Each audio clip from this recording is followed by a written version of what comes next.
howdy, everyone. Welcome to So What, the Marketing Analytics and Insights live show happening every Thursday. Today is Thursday. It's the only way I know that it's Thursday because this happens, thankfully.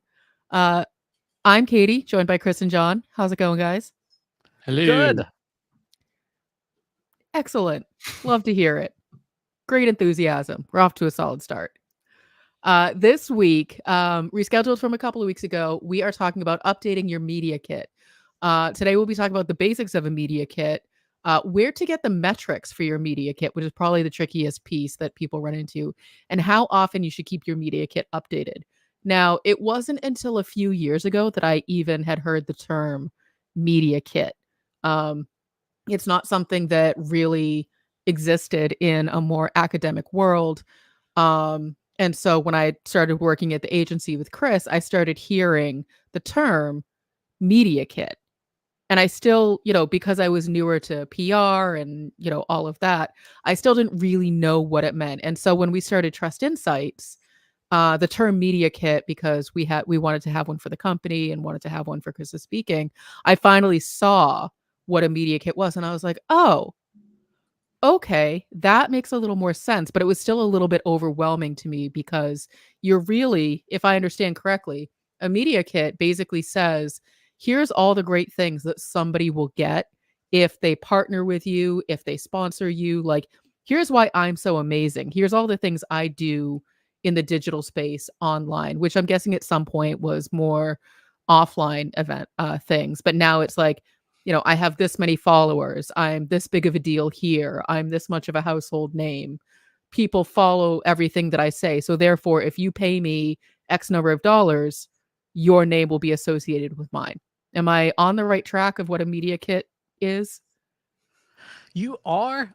There's a bunch of varieties of these things. So there's an ad kit for if you're going to sell ads on your website, have an advertiser kit. There's like a podcast sponsorship if you want to have someone sponsor your podcast. There's, of course, you mentioned the public speaking kit for people who are public speakers. They're all media kits, so it's sort of a broad generic term. And it really does come down to two things. It is here's what I can do for you. And then here's what you can do for me. So here's what I can do for you is exactly what you said. Here's the audience reach I have. Because for an advertiser, they want to know, can you put leads in the funnel? For a newsletter sponsor, a podcast sponsor, can you reach the influential audience that I care about and get them to at least be aware that I exist? For a speaker, it's can you help me put butts in seats? That really is the function. And then the other side of it is, okay, here's what I can do for you. Now here's what you can do for me, and which is fees, terms and conditions, and all that stuff. John, what about you? What's in the marketing over coffee media kit? The marketing over coffee media kit is solely podcast advertising. It's a 3-page package. It talks about the show itself. There's one page that's actually, and it's great. The way I have it set up is that the second page talks about everything as far as guests that we've had on and the history of the show and all that stuff. And then the third page is actually rates and sponsor information, what the pieces go like. So the cool thing that is I can have two versions of it. I have one that's just the first 2 pages that can go to prospective guests or people that just want to know about the show. And then for people that are actually thinking about advertising, they get the 3 pages that's got the full rate. And yeah, so every year that gets updated with the annual rates and the numbers, the stats as far as what's going on with the show. And yeah, that just gets floated out there. Anybody, makes any kind of noise about buying. And, it's funny. It's a lot like your website in a lot of ways in that, you build this thing and it means different things to different audiences. And you never really know how much a part of the purchase process it is or not, but you still have to go out and put your best foot forward and make a resource that's going to reflect your brand. And the big thing is you're going to compete against other groups. There's going to be agencies that are going to grab a stack of them and go to a client and show them all off, and they're going to make their short list, and hopefully you make that cut.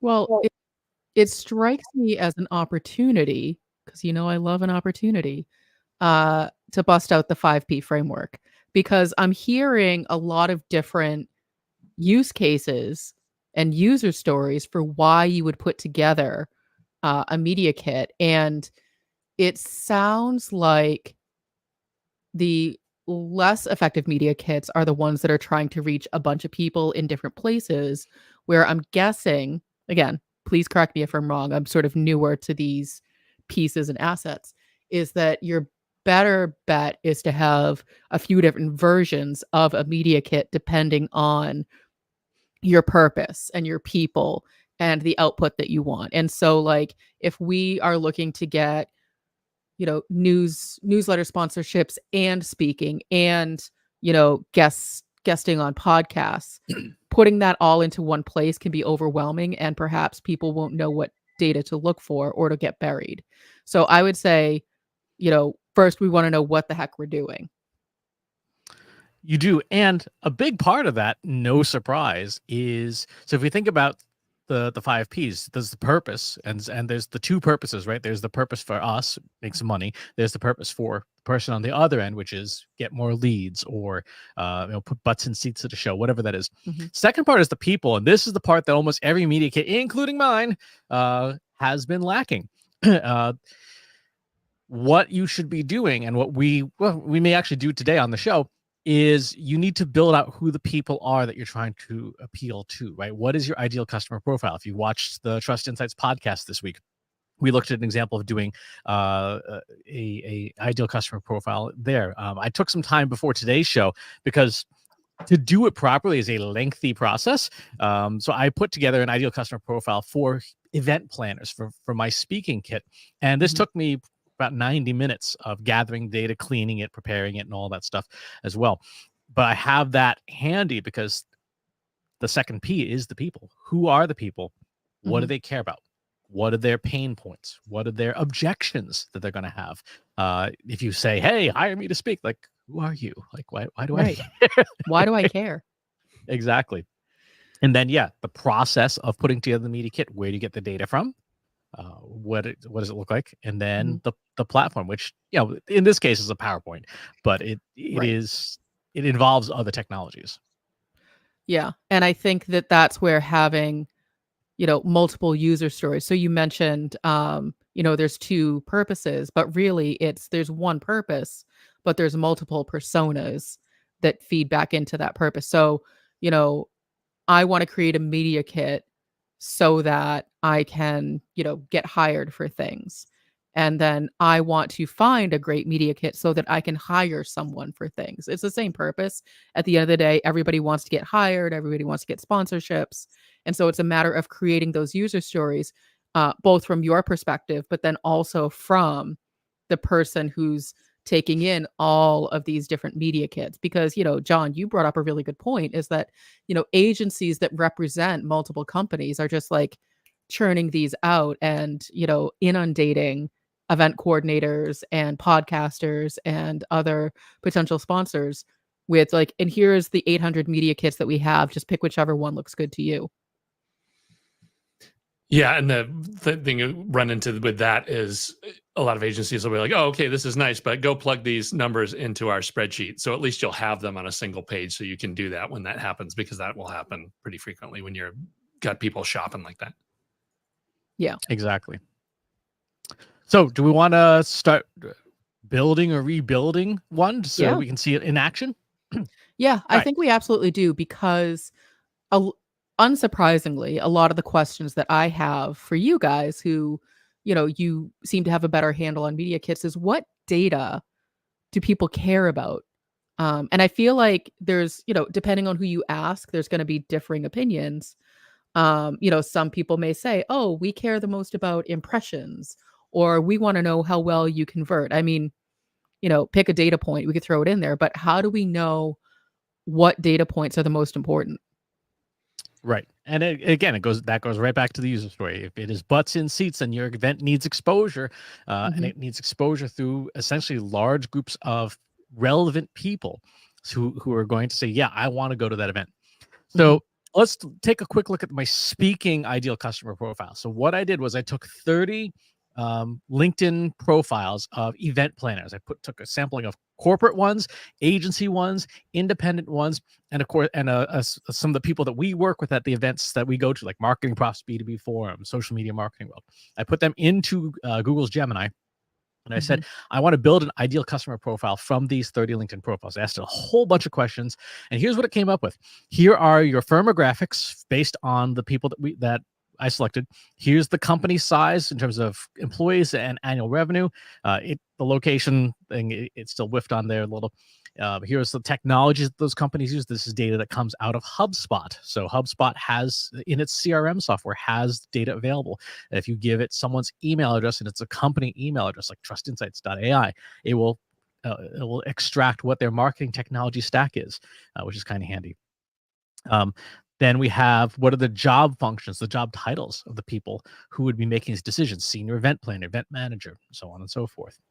What departments they work in, what their responsibilities are, experience levels, challenges and pain points. I like this section a lot. This is what do event planners care about? Limited time bandwidth constraints. Many profiles emphasize juggling multiple projects, tight timelines, and efficient execution. Overworked event planners may struggle to deliver exceptional events while managing their day-to-day workload. Does that seem reasonable to you, Katie? It does, and it strikes me. So I was recently speaking at Social Media Marketing World with you, Chris, in San Diego, and they had what they called basically room monitors, or their concierge, where basically they were the person who worked with the speaker. And that person kept saying to me, "You're one of the easiest speakers that I've had." And you can imagine that these people, like, they're dealing with multiple speakers, multiple personalities, like all the different things and needs and wants. And, I personally pride myself on being prepared for these types of things so that I can just show up and do the thing. And I look at this and I'm like, this speaks to why they were thanking me for being such an easy speaker to work with, because they're getting pulled in multiple different directions. They have, whether they wanted to or not, given their cell phone to people who are going to use that phone number for everything they need. And so, yeah, I think overworked is 100% what the I want a problem bowl is. of M&Ms with no green M&Ms. But the green ones are the best. Yeah, no, green only. That's the Green only.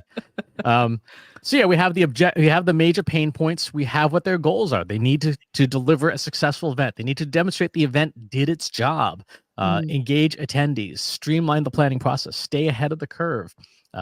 The decision makers who influences their decisions, executives and sponsors, procurement teams, important considerations for that. What are their buying triggers, right? So when something changes, we know this just anecdotally.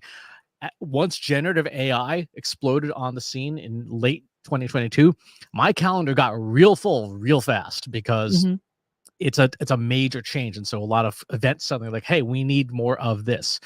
And there are internal triggers, like what are the things that would compel a company to show an event of some kind? What are the objections? Hey, your speaking fees are really high or really out of whack or something like that. What is the timeline? Is this a speaker we've ever heard of? And so on. So this is the ideal customer profile. Now, what do we do with this thing? One of the best things to do with it is exactly what you were talking about, Katie, which is, let's talk to this thing and ask it what things, like what data they would want. So let's go in here and say, let's talk about building a media kit today. Specifically, we're going to build a media kit for a keynote speaker. So a speaking kit to attract event planners and persuade them to hire a speaker to speak at their event. As always, the first thing you do if you're going to be doing any kind of work in a language model, start by asking it what it knows. What do you know about best practices for this topic? Because we want to validate that it knows what it's talking about, because it might not. Core best practices: targeted content, professional, polished, concise and impactful, digital and easy access, key ingredients, intriguing introduction and cover letter, speaker biographies, short, long, and industry specific, high resolution headshots, speaking topics, video reel, testimonials, past engagements, social proof, contact information, things. I think this is interesting. It says, consider including speaking fees as a separate document or fees available upon request. I think that's kind of that's one take on it. Call to action, tell a story. What do you think, John? Yeah, that's pretty solid stuff. You have a good point about, where do rates fit into this, but this is, if you're a speaker, this is a good deck. All right. So let's say this is a good start.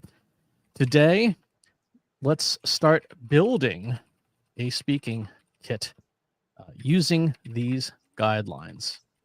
The person we want to appeal to is an event planner. Please examine this ideal customer profile of an event planner. And we're going to take that big old document that we just made about a couple hours ago, and in it goes. So now we have the concept and we have the audience. So we have purpose, we have people. Now we're into the process. All right. Proven ROI, expertise in the client's industry, time saving and stress reduction focus, seamless execution. So this is really, I think, useful things for the introduction letter and bios, testimonials, etc. Now, let's embarrass myself here. Why? Because it said, let's talk design? No. Because this is the existing one, and it hasn't been updated in a little while. Well, I mean, to be fair, you've been busy speaking. This is true. This is okay, but not great. Yeah. Great. Let me begin by providing you with some information about me, the speaker. Let's go to the Trust Insights website and get my current bio, because I always forget to update it everywhere else. I appreciate that you at least keep it updated on our website. That's nice of you. I gotta pick one spot to do it. Single source of truth. Yes, if you're considering hiring me, this is the place to go get it. So I'm giving it some basic information about who I am. The other thing that I would suggest doing when you do stuff like this is to also have a writing sample of what you sound like. All right, so there's my bio. Great. Next, here is an example of my writing style and voice. Please analyze it. So this is from one of my newsletters. The reason for this is we want it to write like me and not like some generic drone. Makes sense. Okay. It does. You would think so, but this is the part people forget about generative AI.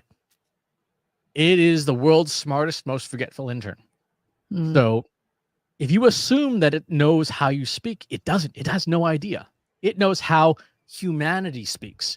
And so the results you get will always be generic if you don't provide exact examples. And the trick with writing style and tone of voice is you and I can't describe it. Like, we really struggle to say, like, what is my writing style? I write. Even when the model is summarizing it, it's still not exact because there's a lot of intangibles to writing style, but you can provide an example and then you can say, imitate the style, and it will replicate those statistical patterns in the language without needing to spell out, here's how I write, do this, then this. All right, so let's take on this introductory letter.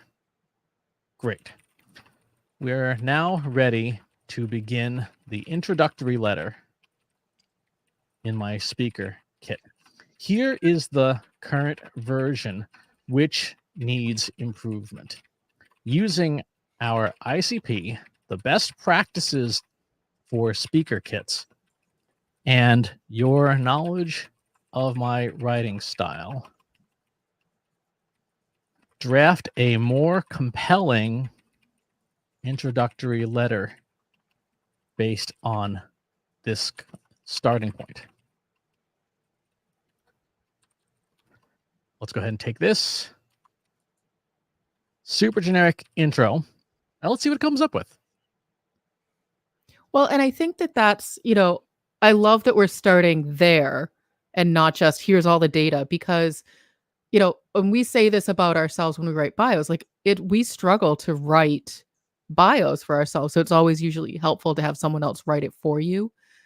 And it's true, like even in this introductory, they're like, hi, I'm Chris, hire me because I'm really good at the speaking thing. Like, that's what most of us are going to write. Like, hi, I'm Katie. I've been told that I'm really easy to work with, so you should hire me. That's not really compelling enough. Exactly. So it gave It starts with a nice hook. Are you facing overwhelmed attendees and a constant battle for attention in today's information-saturated world? Let's partner to make your event a true standout. Here's me. I help businesses like yours cut the noise, data-driven insights, blah, blah, blah. In this kit, you'll discover how my talks and workshops can become your event's secret weapon. We'll explore topics like generative AI, analytics, data science, and data-driven strategy. And together, tailor a message that resonates with your specific audience. Are you ready to create an unforgettable experience? Here you go. So that's I don't know, I felt like that was very Freudian. That really was. That's an improvement already. I already feel better about this speaker kit because it got rid of the generic, and there's a reason for people to read this that resonates with what we know to be true about our ideal customer profile. Well, it starts with a pain point, and that's something if we know humans in general are so inundated with content and offers and pitches that if we don't help them see themselves in the thing instantly, they're going to move on. So starting with a pain point in general is always a really good idea. So then go, oh yeah, that's me. Mm-hmm. Exactly. So we have the headshot and approved biography. This is good, but one of the things that it pointed out early on was that you want a short version of your bio too. Next, let's take our existing bio and make a short version that is 1 paragraph long, but does not lose key details that would appeal to our ICP and their audience. That is a critical sentence right there. You want to tell the model this is what's going to be important, because otherwise it will just do a general summarization, which is fine. But because you've got the ICP in there, now it goes, okay, well, what's going to matter to this audience? It goes back to those pain points and will help you revise a biography to focus on those pain points. One of the things you can do if you were doing media kits for like specific industries, you would have a different ICP for that industry. And then you say, rewrite the bio for this industry to emphasize things in your experience that matter to that industry. Let me ask you this question, because we did this exercise for ourselves the other day in terms of the ICP and then using that data to build things. How often in generative AI do you have to check the context window, or if I'm using that term correctly? So basically, how often do you have to ask the system, do you remember what we're talking about? Do you remember the data that I gave you 90 minutes ago, or do I need to give it to you again? It depends. It depends on the model. What's a general like best practice? Like check in every 20 minutes or every 5 minutes, or? It depends. So context windows essentially are the short-term working memory of a model, and they vary wildly. So the free version of ChatGPT, for example, has a context window of 8,000 tokens, give or take, which is about 5,000 words. So every 5,000 words, effectively, you have to tell it what it's doing again. And you will notice this when you're using the free version, it just starts to go off the rails. You're like, have you forgotten what we're talking about? In the paid version, it's like talking to me. What are we talking about? Sorry, I mean, it was right. It was right there. Sorry. I give up. That's how most of us feel when using generative AI. So I'm just trying to give you a little bit more of that experience. In the paid versions, either 16,000 to 32,000 tokens, which is about 10,000 to 22,000 words. Gemini, the paid version, the workspace version, I believe is 20,000 words. And so one of the things that you can do, and you probably should do as a matter of course, is when you're using these things, particularly if they're doing anything valuable, is have the responses just sort of copy paste them into a document, in any text editor that has a word count. And as you start to get to that 20,000 word mark, you're like, okay, yeah, I need to just have you restate, summarize or explain what we're doing. That refreshes, that puts those important words back at the front of the treadmill of its short-term memory. Now, other models like Claude 3 has a context window. I believe it's 250,000 tokens. I don't remember what was from the press release, but I know it's more than Claude 2. That's about 200,000 words, 190 200,000 words, right? So now you're talking like this is basically 60,000 words, right? This book here by Anne Handley, everybody writes. So Claude is saying I can remember 3 of these without you needing to tell me again. However, some academic studies have been done that says that Claude's ability to retrieve specific facts out of its context window degrades rapidly after about 20,000 words. So it says in theory it can hold 250,000, but its recall ability is kind of shot. The most advanced version of ChatGPT holds 128,000 tokens, which is about 90,000 words. So ChatGPT doesn't have as big a short-term memory, but it remembers better. And supposedly it's coming soon. Google's Gemini 1.5 model will have 1 million tokens, so about 700,000 words. So about 10 business books. So I think that I know that it's not exactly what we're talking about today, but as we're using generative AI to assist with these kinds of activities, which we'll be doing more live streams about where generative AI fits into your day-to-day, I think it's just important to touch upon the fact that generative AI is, easily distractible. And it was like, wait, what were we talking about? And you, the human, have to remember that you're in control of the conversation, not the other way around. And you want to be saving your documents. So one of the things I can't say this strongly enough, you need to have a prompt library. That can just be any text tool, Evernote, OneNote, SharePoint, if you enjoy Pain, Joplin, you name it. But you want to store these things because once you build an ICP, for example, you want to be able to reuse it over and over and over again without having to redo that process every time. So if you build this kind of like a recipe card, then you're ready to go the next time. Like I want to ask my ICP, my thing an ICP question. So let's go back now. So we got the short bio. This is great. Now, keeping in mind our ICP, how would you revise my biography? And I'm just going to give it the bio again, just to be on the safe side. Yep.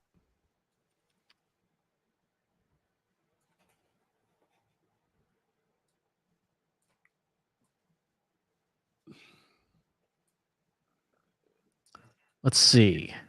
We'll keep your core credentials emphasizing value delivery results in the industries you understand. Helps businesses of all sizes. 7-time IBM champion. Okay, yeah, this is good. So I might use this version or expand on this version because it is a bit more tuned for the needs of an event planner. Talking about things like bridging the gap between technical expertise and business outcomes. So that's a nice bit of wordsmithing there.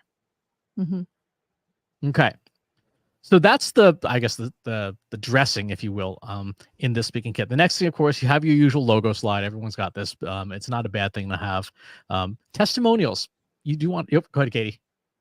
Well, go back to the logo slide. So I'm guessing that there's more than one way to present past speaking engagements, and this is the way that you're choosing to do it. John, I know you've done media kits. Like, how do you represent past engagements or past sponsors? Do you just have a logo slide, or do you have like links or a list? Or because my brain instantly goes to, okay, let me just get a bullet list of things. But is this more compelling? Yeah, on that front, you want to use full educational attack, right? You've got people that are visual, auditory, or kinesthetic. So if you can have some video, if you can have some audio, and then bulleted lists. You can't go full tactile, but at least, like you said, something that can easily be scanned and picked up, or a logo board. That's you kind of, I don't know. You have to hit on every front to try and get, give them an opportunity to pick what they like best and have it covered on all boards. Gotcha. Yeah, that makes sense. I like to go with the logo one only because it's very visual, and I try to aim for the events that you've probably heard of. Gotcha.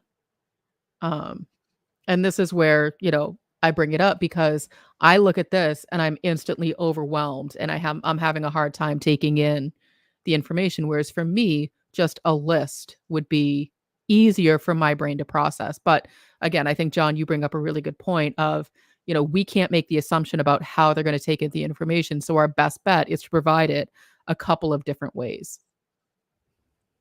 Yep. And you'll probably have different versions of this too. So if I was doing something that was healthcare, I might have some of the healthcare events that we were at. Oh gosh, I don't even remember the name of the event. So we're just gonna skip past it. But I've done some healthcare conferences in the past, and I would rearrange these logos and add logos for healthcare events or for travel and tourism. I was just at the tourism industry of Alberta, their association thing. So if we were doing that, I would have that here. I would have ETC, the Educational Travel Conference. I've spoken at that in the past. So you'll have variations based on which persona you're going after. Other things, testimonials. This got harder after Twitter became X, but you can still collect testimonials, particularly on LinkedIn is a good place to look for snippets to grab. And then you just want to have people saying nice things. And that's what it boils down to. Could you use, so as a speaker, you often get speaker feedback. Could you use this event rated me, 4.9 out of 5 stars? And this was what some of the people said if you don't have people who are actively talking about you on social?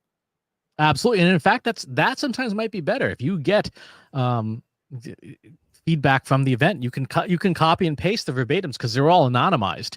So you can say, attendees of Marketing Across B2B Forum had this to say about my talk, and you have a couple of paragraphs of really nice text on there.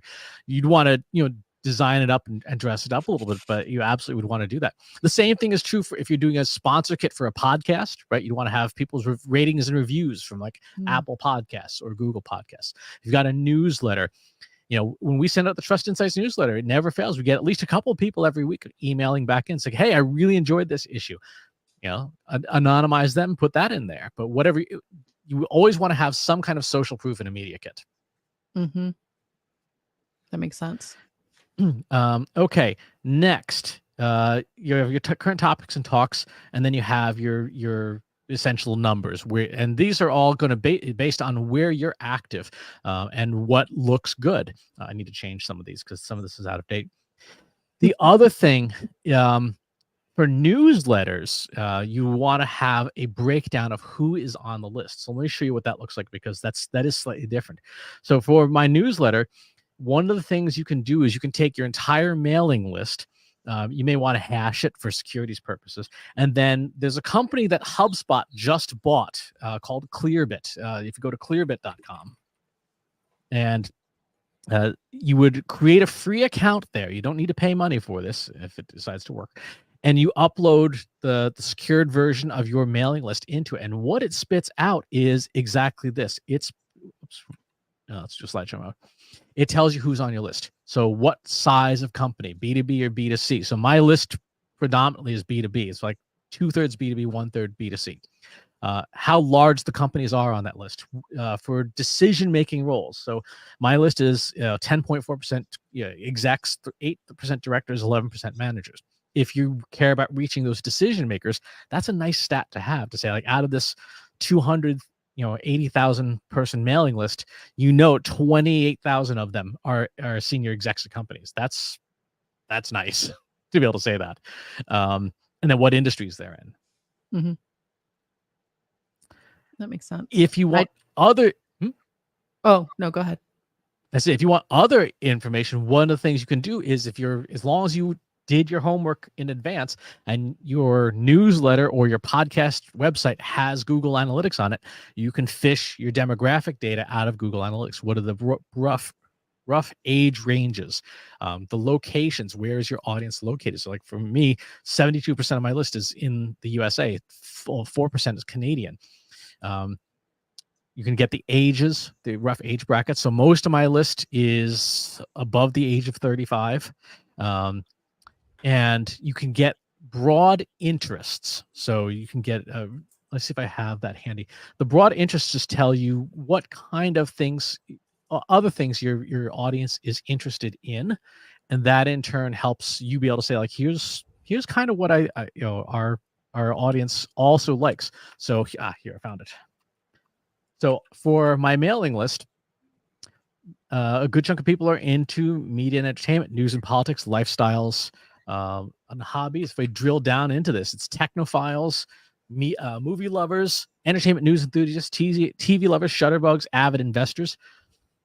If you're doing a sponsor kit, a media kit of some kind, and you have this information, this can start to give you some sense of which sponsors, what sectors you might want to go after. If I see shutterbugs as number 5 on my list, maybe Nikon might be a sponsor, right?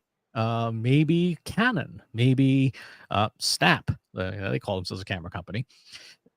But things like soccer fans, probably not as much, right? So Manchester United will not be sponsoring the Almost Timely newsletter. It's just not a good fit. I feel like you wouldn't turn them down if they approached you, though. I wouldn't know what to do with them. I'd be like, well, and that's why we have John, who would know. Deposit the check. So, John, so obviously Marketing Over Coffee is a big podcast that's been around for a very long time. It's very established. If you're not familiar, go to marketingovercoffee.com, hosted by John and Chris. And do you have those kinds of stats for Marketing Over Coffee? Because I know that, every once in a while you'll throw me a random, what does this product look like for a sponsor? Like, is it even a legit thing? Like, do you have these kinds of sub interests for Marketing Over Coffee audience? Yeah, although I need to do the Clearbit one, but we've done a bunch of GA stuff, and you used to be able to get better data out of LinkedIn too. Back in the day, we had a bunch of stuff. So yeah, I have a stack of stats. But it's interesting for Marketing Over Coffee. There's kind of two camps. There's the folks that want this. They're looking for tonnage. They just want thousands of listeners. A lot of Marketing Over Coffee sponsors are hardcore MarTech people, and they just want leads. Like, they could care less about the demographic as long as you're serving up 10 to 20 clicks from people that end up becoming sales qualified leads. Then they really could care less about the rest of the other stats. So it's again, it goes back to reasons why people buy. But this is, a kit like this and these kinds of stats, that's hitting the, that's the 80-20 rule. The majority of buyers are looking for this kind of stuff. And so you want to start with that. And yeah, we have a full deck. It's interesting. Like, our audience is 50% US, and then another 30% come from about 10 different countries. But I was really surprised to find that, like, we're, more than half is outside the US for Marketing Over Coffee, which is the stat that's in that. And then, having a ton of execs and decision makers is killer. That's really our value add for Marketing Over Coffee, is it's MarTech decision makers, people that are, we even had some crazy stats about companies that have 100+ SaaS tools in their inventory. Like, that's a big chunk of our audience, people that are just trying to manage this whole cloud of stuff and how it's integrated. So yeah, if you're looking for a special audience like that's our unique proposition. marketingovercoffee.com. There it is. Check it out. Yeah. And another easy sell point too that I use all the time, we just have the most popular interviews. So if people don't know Chris and I, there's a page, I just send them a link, and it's like, hey, here's Seth Godin, here's Ty Pennington, here's Debbie Millman, and Simon Sinek. People can see those people and get a quick idea as far as, like, okay, yeah, this is not just the podcast I started out of my garage last week. No, and I think that's, I'm always impressed with the, amount of celebrity status of people that you've interviewed over the years. And I think that is such a good selling point, because, again, your particular sponsors are looking for how many people can I reach in this particular industry. And that is such a huge differentiator for you. Yeah. And like I said, being the most ancient and decrepit podcast, we have now like 17 years of Google reputation behind the URL, which is that itself is another whole selling point. Just the SEO value of getting on the site is worth something compared to everything else out there. Well, and I think that's a unique selling point for Marketing Over Coffee, is that you are so well established. You have staying power beyond the ebbs and flows of the podcast trend. And so, like, you've been consistently, every week a new episode comes out for 15, 17 years. Like, you have that demonstrated. If they invest with you, if they sponsor your podcast, you're not just going to fold up tomorrow. This is true. Yeah, we got in way too early. There's no doubt about that. All right, Chris, okay. You've been playing around with your data. What did John and I miss? Oh no, I was just adding in those demographics things into the newsletter kit. And then the next section is what is there, right? So for inventory at a glance, you would have the main newsletter, and there's three there's headline ad, there's a first interstitial, there's the different slots, there's dedicated send, or if you wanted to buy a dedicated send to the entire list, there's here's an example of what one would look like. And there's market research if you want a custom piece of content done that's branded on that. And if you look at the major publications like a Digiday, for example, or The Verge, etc., they're going to have like 20 different pages of all the different types of inventory that's available for those purchases and stuff. So from a media kit perspective, I think you could have a healthy discussion about whether or not you put prices in, but at the very least, you definitely want to show examples of what inventory is available. And on the speaking side, you want to have your current topics and talks, and then what's included in the fee, right? So, for example, in my thing, if you pay full fare for a full fee keynote, you get me to hang out for the entire day that I'm speaking. You get social media promotion, get included in the newsletter, you get a promotional video clip, you get travel the day before, and the talk is going to be customized to your event. So I will spend some time, I'll spend 45 minutes in an input call with you to say, okay, who's your customer, who's your audience, et cetera, et cetera. And this goes in the speaking kit to say, like, you're not just getting a random talking head that's going to use the exact same deck at the next 23 events. It's going to be something that's custom to your event. So I've got an event coming up in Australia in a couple months, the Australian Food and Grocery Council. I am digging into Australian food data. I'm looking at consumer price indexes. I'm looking at data from the government of Australia for its citizens. And all of that's going to find its way into the talk in the examples of how you would use generative AI as a food company there. So from a media kit perspective, you would want to use your ICP to say, what are the kinds of questions I should ask a sponsor? Like, hey, I know this is probably important to you. What data would you like to see in the presentation? So that's, we're almost at 45 minutes here. That's what goes into making a media kit these days. Is you're going to use data sources that are very common for some top line stuff. You're going to have Google Analytics data to show that you can actually measure things. You're going to have generative AI and the qualitative data you've pulled together to assemble the language, the approach, maybe even the strategy. And you're going to sew it up all together like this. And this is what you get to hand out to people when they're interested in purchasing from your media property or your speaking career. One thing to throw out there too is that, so this is the rack rate, this is the published numbers that you put out there. So as a buyer, keep in mind that it's subject to the market. If you want Chris third week in September, those rates don't apply. Nothing applies in there. In fact, if you have to ask the price, you can't afford him that week. But and just the opposite too, if something goes wrong, you can always cut a deal or ask for more items out of that list at a single price. All sellers are usually willing to do packaging of stuff if you're willing to buy multiple months or kind of go further than the average package. You can leverage that for price. So take that as the starting point of the discussion. Exactly. And use your own data. I can't emphasize that enough. Use your own data in your Google Analytics account or your Matomo Analytics account or whatever, and your CRM. Particularly if you're looking at media buys, purchasing media, do a predictive forecast on your estimated leads for the next 12 months. What week in the next 12 months is going to be the weakest for you for lead generation? That's the week to then say, okay, well, maybe we should buy some media from somebody else to get some top of funnel activity the week before, or however long your sales cycle is, so that you can mitigate that impact. Makes sense. I think the thing that always strikes me when we do these kinds of activities is you use generative AI to assist with pulling things together a little bit quicker. And the industry, the world as a whole is buzzing about generative AI and it's going to do the things, but there was so much work that went into putting together the ideal customer profile. There was and you as the speaker do the work of speaking and researching. We as the company do the work of putting together the newsletter that goes out that people subscribe to. Generative AI isn't doing those things. Those are still the human things that we're doing. We're just using generative AI to help us put it together faster. And so, when you're putting together these speaking kits and media kits, like we skipped over a lot of steps.